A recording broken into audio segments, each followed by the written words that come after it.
आज की बात की शुरुआत करते हैं एक उदाहरण से। मान लीजिए ए नाम का एक व्यक्ति है, ए की फिक्स्ड इनकम है 1 लाख रुपए महीना, साल के हो गए 12 लाख रुपए। अब टैक्स वैक्स काट कर जो पैसा बचेगा उसे वो अपनी संपत्ति बनाने में खर्च करेगा, जैसे स्टॉक मार्केट में इन्वेस्ट करना या ज़मीन खरीदना या फिर उसके ज़रिए अपने शौक पूरे करना। जैसे मर्जी वैसे ए खर्च करे। एक बात तो यहाँ पक्की है कि खर्चे का टोटल टैक्स खटने पर 12 लाख से कम का ही होगा। लेकिन अगर यही ए नाम का व्यक्ति जिसके पास इनकम का कोई भी दूसरा साधन नहीं है और वो 12 लाख की आमदनी में 1 साल के अंदर 20 से 25 लाख से अधिक की संपत्ति बना ले, जैसे कार, फ्लैट खरीद ले बिना लोन के, तब उठेगा एक सवाल, ए के पास कहां से आया आय से अधिक पैसा, और इसको कमाने के लिए क्या कोई गैर कानूनी तरीका इस्तेमाल किया गया, कोई गैर कानूनी काम किया गया, जैसे घूसखोरी, करप्शन, स्मगलिंग। हमारे देश में सवालों का जवाब जानने के लिए एजेंसियां हैं, सीबीआई और इनकम टैक्स डिपार्टमेंट। चाहे वो एक समय के बहुत बड़े stock market broker Harshad Mehta हों या तमिलनाडु की तत्कालीन मुख्यमंत्री जयललिता, पिछले कुछ सालों में सवाल के घेरे में कई लोग आए। इन दोनों एजेंसियों यानी सीबीआई और इनकम टैक्स डिपार्टमेंट के पास ये सवाल पूछने से लेकर गड़बड़ी मिलने पर कार्रवाई करने तक की शक्तियां हैं। हाल ही में सुप्रीम कोर्ट ने इनकम टैक्स डिपार्टमेंट की कार्रवाई करने के तरीके पर एक जजमेंट भी दिया है। आज समझेंगे इन सभी चीजों को पूरी डिटेल में। माने आज की आसान भाषा में बात होगी आय से अधिक संपत्ति की, देश में इस अपराध के लिए कौन से कानून हैं उन पर। इसके साथ ही जानेंगे कि सुप्रीम कोर्ट ने अपने जजमेंट में क्या कहा है। नमस्कार, मेरा नाम दिव्यांशी सुमराव है। आप देख रहे हैं हमारी खास सीरीज आसान भाषा में।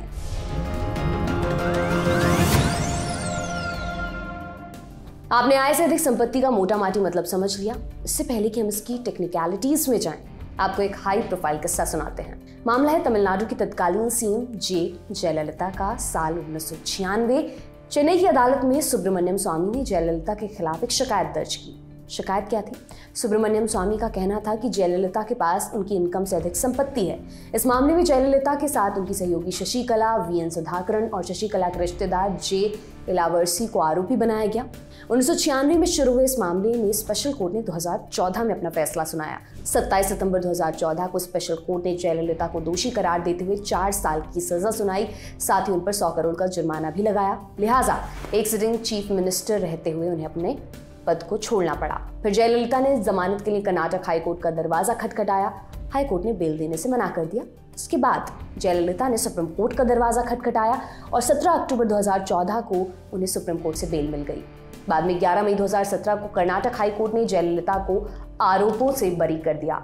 इसके बाद भी मामला सुप्रीम कोर्ट में चलता रहा और इसी दौरान दिसंबर 2016 में जयललिता की मृत्यु हो गई। फिर साल 2017 में सुप्रीम कोर्ट ने मामले की सुनवाई की और स्पेशल कोर्ट के फैसले को बरकरार रखा। ये सारी कार्रवाई हुई एक कानून के तहत। कौन सा कानून? Prevention of corruption act 1988। क्या है ये कानून? इसे भी समझते हैं।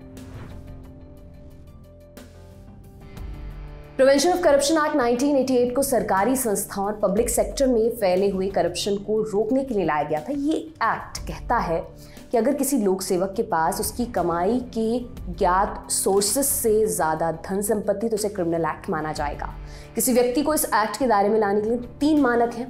पहला, उनके पास ऐसी संपत्ति हो जो उनकी आय के कानूनी सोर्सेस से मेल ना खाती हो। दूसरा, उन्हें एक सार्वजनिक यानी सरकारी पद पर होना चाहिए। और तीसरा, वो ये बताने में सक्षम ना हो कि उनके पास ये संपत्ति आई कैसे। और करें, इस एक्ट में बात सिर्फ सरकारी कर्मचारी और पद पर बैठे हुए नेताओं की हो रही है। इस कानून के प्रावधान किसी सरकारी कर्मचारी या विभाग में भ्रष्टाचार पर लगाम लगाने के लिए बनाए गए हैं। एक्ट के सेक्शन 3 के अनुसार केंद्र सरकार के पास ये शक्ति है कि वो जजों की नियुक्ति कर सकती है जो ऐसे मामलों की सुनवाई करेंगे। इस एक्ट के तहत दंडनीय अपराध किया हो या अपराध करने की साजिश या करने का प्रयास। पर ये पता कैसे चले कि किसने करप्शन से पैसा बनाया है? या तो प्रत्यक्ष रूप से दिखाई दे कि फला व्यक्ति अपनी आय से कहीं ज्यादा खर्च कर रहा है, या किसी जांच एजेंसी के पास उसकी शिकायत जाए और जांच में ये पता चले कि उसने अकूत संपत्ति बना ली है। ये सब कैसे पता चलता है, इस बारे में आपको बताते हैं। आय और संपत्ति में तालमेल को समझने के लिए एक फॉर्मूला इस्तेमाल किया जाता है। इसे कहते हैं 10% का फॉर्मूला। इसका मतलब ये कि अगर किसी व्यक्ति की संपत्ति उसकी कमाई से 10% तक है तो ये स्वीकार्य है। यानी उदाहरण के लिए, अगर कमाई 100 रुपए है, कुल संपत्ति का मूल्य 110 रुपए है, तो आपकी संपत्ति को आय से अधिक नहीं माना जाएगा। पर यही संपत्ति अगर 150 के आसपास पहुंच गई तो ये संपत्ति आय से अधिक मानी जाएगी। ऐसे मामलों में कुछ एजेंसियां जिन पर ऐसे करप्शन को रोकने की जिम्मेदारी ईडी का नाम बीते दिनों खूब सुर्खियों में रहा, पर ईडी 1 करोड़ से ऊपर के मामलों की जांच करती है। छोटे स्तर पर ये जांच की जाती है anti corruption bureau, vigilance, economic office wing द्वारा। अगर मामला ज़्यादा बड़ा हो तो सीबीआई जैसी एजेंसी भी जांच करती है। अब आगे समझते हैं कि प्रिवेंशन ऑफ करप्शन एक्ट 1988 के अनुसार किन बातों को अपराध की श्रेणी में रखा गया और क्या सजा निर्धारित है। प्रिवेंशन ऑफ करप्शन एक्ट में कुछ अपराध और उनकी सजा के बारे में भी बताया गया है। मसलन कानूनन तनख्वाह के अलावा कहीं और से पारिश्रमिक लेना प्रिवेंशन ऑफ करप्शन एक्ट में अपराध माना गया है। दोषी पाए जाने पर 6 महीने की जेल, जिसे 5 साल तक बढ़ाया जा सकता है, साथ ही जुर्माना भी लगाया जा सकता है। किसी पब्लिक सर्वेंट को प्रभावित करने के इरादे से गलत तरीकों को अपनाना भी अपराध है। इसमें दोषी पाए जाने पर 3 साल की जेल, जिसे 7 साल तक बढ़ाया जा सकता है, साथ ही जुर्माना भी लगाया जा सकता है। अगर किसी पब्लिक सर्वेंट पर गलत काम करने के लिए दबाव बनाया जाता है तो कम से कम 6 महीने की जेल हो सकती है, जिसे 5 साल तक बढ़ाया जा सकता है, साथ ही जुर्माना भी लगाया जाता है। और जब कोई पब्लिक सर्वेंट किसी आपराधिक गतिविधि में शामिल हो, ऐसे में कम से कम 1 साल की जेल, जिसे 7 साल तक बढ़ाया जा सकता है, इसमें भी सजा के साथ जुर्माने का प्रावधान है। और इस कहानी को आज बांटने की वजह क्या है? वजह है सुप्रीम कोर्ट का एक फैसला। सुप्रीम कोर्ट ने कहा है कि इनकम टैक्स डिपार्टमेंट के आदेश और इनकम टैक्स ट्रिब्यूनल के साक्ष्य को निर्णायक सबूत नहीं माना जा सकता। इनकम टैक्स सिर्फ और सिर्फ एक व्यक्ति की आय के हिसाब से लगने वाला टैक्स है। जरूरी नहीं कि इनकम टैक्स कमाई के सोर्सेज को जानने का भी जरिया हो। कोर्ट ने अपनी टिप्पणी में 2017 के जयललिता केस का हवाला देते हुए कहा कि आयकर कमाई का सोर्स बताने का जरिया नहीं हो सकता। कोर्ट ने कहा था कि इनकम टैक्स ऑर्डर या रिटर्न सबूत के रूप में मान्य है, पर इस सबूत को कितनी तवज्जो दी जाएगी ये इसमें मौजूद जानकारी और इनकम टैक्स ऑर्डर में मौजूद निष्कर्षों पर निर्भर करेगा। वास्तव में इनकम टैक्स किसी भी आरोप को साबित या खारिज करने का आधार नहीं हो सकता। आखिर में आता है एक सवाल कि अगर कानून है, न्यायपालिका है, फिर भी इस तरह के मामले मसलन रिश्वतखोरी, स्मगलिंग से कमाई, धोखाधड़ी क्यों सामने आते हैं? क्या लोगों में कानून का डर नहीं, या कानून ही इतना लचर है कि नेता अधिकारी से आंख में चौली खेल जाते हैं?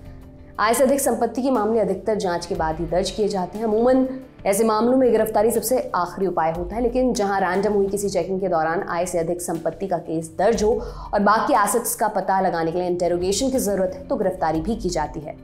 बिल में करप्शन से जुड़े अपराध को बताने के लिए फाइनेंशियल और अदर एडवांटेज टर्म का जिक्र किया है। इसमें साफ नहीं होता कि अदर एडवांटेज का दायरा क्या है। लॉ कमीशन ने इस पर सुझाव देते हुए कहा था कि फाइनेंशियल और अदर एडवांटेज को हटा दिया जाए और अनुचित लाभ यानी अनड्यू एडवांटेज को शामिल किया जाए। यानी बेहतरी की गुंजाइश अभी भी है, आगे भी बनी रहेगी। और इसी के साथ आज के एपिसोड को विराम देते हैं। आपके लिए तमाम जानकारी लेकर आए थे हमारे साथी मानस। आप इस पर क्या सोचते हैं कमेंट बॉक्स में हमें ज़रूर बताएं और देखते रहें दी लल्लन टॉप। बहुत बहुत शुक्रिया।